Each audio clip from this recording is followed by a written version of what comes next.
Salut mes petits moldus, juste un petit message avant de commencer la vidéo. C'est un top 7 mais c'est un top 7 vraiment spécial, un peu hors sujet. Il sera très important pour moi de savoir si ce format vous a plu et si cela vous intéresserait de voir d'autres épisodes de ce style sur d'autres animaux fantastiques. Je mets un petit sondage comme d'habitude pour que vous puissiez me donner votre avis.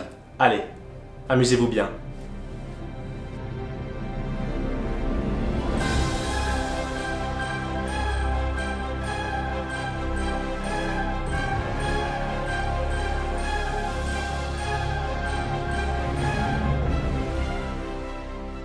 Oui, grand-père. Oui, promis, je ne leur parle pas du nifleur. Je ne parlerai pas du nifleur. Je ne parlerai pas du nifleur. Je ne parlerai pas du nifleur. Cette technologie moldue a l'air d'être au point. Bonjour à tous, moldus, sorciers, peu importe la créature. Vous me reconnaissez? Probablement pas en fait. Alastor Dragono, le petit-fils du célèbre magizoologiste Norbert Dragono, et son plus grand admirateur aussi. À l'heure qu'il est, même les moldus connaissent grand-père. Et même s'il est très content que quelques films lui soient consacrés, je dois vous avouer que grand-père a un petit sentiment de frustration concernant les animaux fantastiques. Il y en a tellement d'autres à découvrir. C'est pour ça qu'il m'a chargé d'utiliser les nouvelles technologies pour vous en apprendre plus sur eux. Aujourd'hui, on va mettre les stars de côté. Pas de nifleurs, pas de beaux trucs, et on va rendre hommage un petit peu aux animaux fantastiques dont on ne vous a pas encore beaucoup parlé.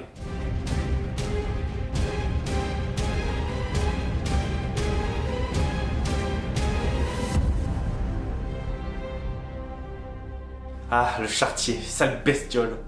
Elle est plutôt connue dans la famille Dragono puisque c'est à cause d'elle que grand-père a failli être renvoyé de Poudlard.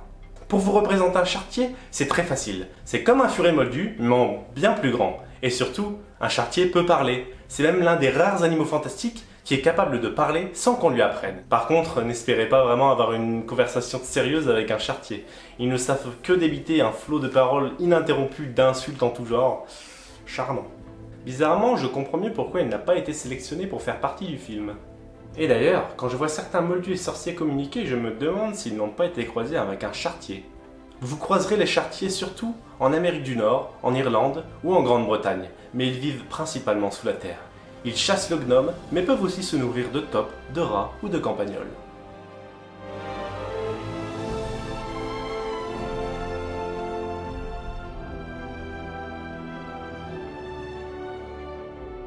Les amateurs de homards ne vont pas être très contents avec le malagriffe tacheté, qui lui ressemble beaucoup. Mais c'est un animal terrestre qui se trouve sur les côtes rocheuses d'Europe. Environ 30 cm, c'est un animal gris, avec une carapace tachetée de petits points vert foncé, qui se nourrit de crustacés.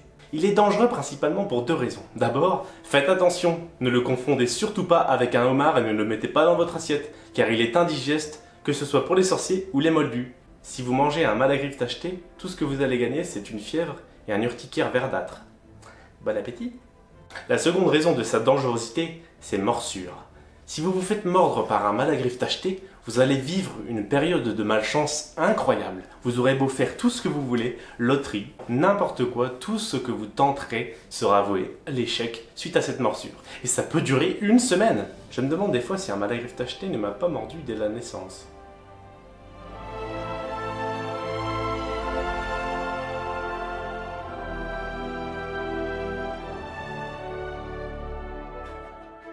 Changement d'ambiance total avec le mot rempli qui doit être un cousin du détraqueur. Rien que ça. Génial. C'est une créature extrêmement rare, et tant mieux. C'est une sorte de cape d'1 centimètre d'épaisseur, un peu plus grande une fois qu'elle a dévoré et qu'elle digère quelqu'un. Super. On l'appelle aussi le suaire vivant, et cette cape glisse au sol la nuit à la recherche de victimes. Tout à fait le genre de créature que grand-père aurait pu vouloir apprivoiser pour lui apprendre l'amour. Apparemment, on ne le trouve que dans des climats tropicaux. Il se glisse sur le sol la nuit et tente d'étouffer ses victimes pendant qu'elles dorment. Un sortilège de Patronus est aussi efficace contre les mots remplis. Mais justement, le problème c'est qu'il attaque les personnes endormies.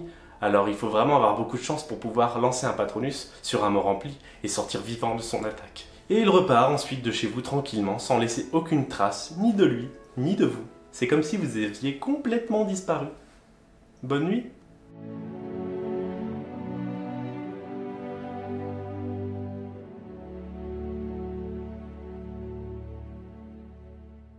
Encore un animal fantastique qu'il sera très facile pour vous de visualiser puisqu'il n'y a quasiment aucune différence physique entre le noueux et le hérisson. La grande différence entre les deux animaux en revanche se joue dans la tête. Un hérisson est un animal plutôt doux, alors qu'un noueux est bien plus sanguin.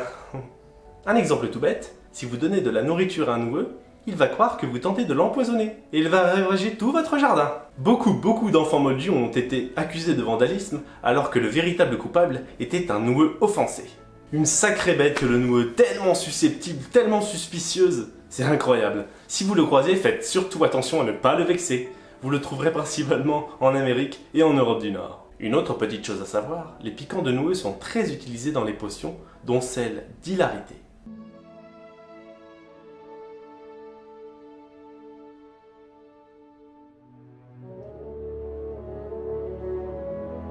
Le vivet doré est un oiseau extrêmement rare et ultra protégé par la communauté magique. En même temps, le pauvre a un passé tellement triste où il était traqué, chassé et souvent tué pendant sa capture. En même temps, c'est une créature tellement mignonne, tellement fragile. Dorénavant, si vous tentez de le blesser ou de le capturer, vous ferez face à de lourdes sanctions. Tout rond, le vivet doré est un oiseau avec un bec très long et très fin. Et il a une vitesse de vol exceptionnelle, une habileté incroyable et ses ailes peuvent tourner dans tous les sens, ce qui lui permet de tourner lui-même à n'importe quelle vitesse dans tous les sens. Ça ne vous rappelle rien? Effectivement, avant le vif d'or, c'est un vivet doré qui était utilisé lors des parties de Quidditch, mais on a très vite mis fin à cette pratique barbare. Utiliser et martyriser un pauvre animal sans défense juste pour le plaisir des humains. Quelle honte! Ajoutez à ça sa traque perpétuelle pour ses ailes dorées ou ses yeux rouges ressemblant à des pierres précieuses, vous comprenez mieux pourquoi maintenant il est si protégé par le monde magique. Il a frôlé l'extinction. Des sanctuaires leur sont maintenant consacrés un peu partout dans le monde magique. C'est une magnifique créature et une histoire qui finit bien.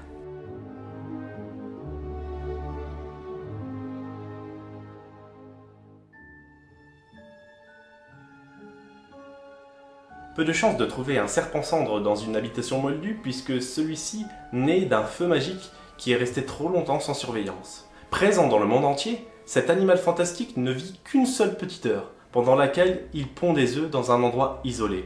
Ensuite, à la fin de cette heure, il tombe en cendres et disparaît. C'est tellement triste. C'est un serpent mince, gris clair avec des yeux rouges flamboyants, qui se glisse dans la maison pour trouver l'endroit adéquat pour pondre ses œufs, laissant derrière lui une traînée de cendres. Mais attention, les œufs de serpent cendre dégagent une chaleur très intense qui pourrait brûler votre maison. Si un jour vous rentrez et que vous voyez des traînées de cendres chez vous, surtout débusquez le nid d'œufs le plus vite possible pour les congeler. Sinon, vous pourrez dire au revoir à votre habitation.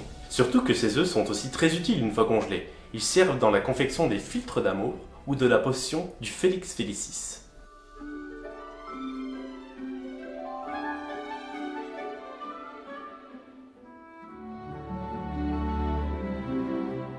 Si vous vous trouvez un jour en Russie, le pogrebin est une créature magique dont vous devriez vous méfier. C'est un démon d'une trentaine de centimètres, au corps velu et avec une grosse tête grise dépourvue de poils. Cet animal dangereux est très attiré par les humains. Il aime les suivre, se fondre dans leur ombre, et c'est très facile pour lui puisque, une fois accroupi, il ressemble à un gros caillou gris insignifiant, presque indétectable pour un moldu. Mais si vous êtes suivi par un pogrebin, vous allez petit à petit être de plus en plus triste et ressentir un profond désespoir en vous. Et c'est quand sa victime tombe à genoux complètement désespéré que le pogrebin saute dessus pour essayer de la dévorer. Néanmoins, cela peut faire peur, mais un simple sortilège de stupéfiction peut le faire chasser, ou un bon gros coup de pied dans les fesses. Alors gare à vous si vous comptez visiter la Russie. Enfin, faites attention quand même, parce qu'une fois j'ai confondu un petit enfant avec un chapeau rond avec un pogrebin et il lui foutu mon pied. Les négociations avec les parents ont été compliquées après. Et voilà grand-père, j'ai poursuivi ta noble tâche. Et je vous ai fait découvrir 7 nouveaux animaux fantastiques un peu méconnus du grand public. Vous n'avez plus l'excuse maintenant que vous soyez sorcier ou moldu. J'espère que ce petit cours de magie zoologie vous a plu. Si c'est le cas, pensez à liker la vidéo et dites-moi dans les commentaires quelle créature présentée vous a le plus plu. En attendant, moi je repars à la quête des animaux fantastiques, il y en a encore des tonnes que vous n'avez pas vues.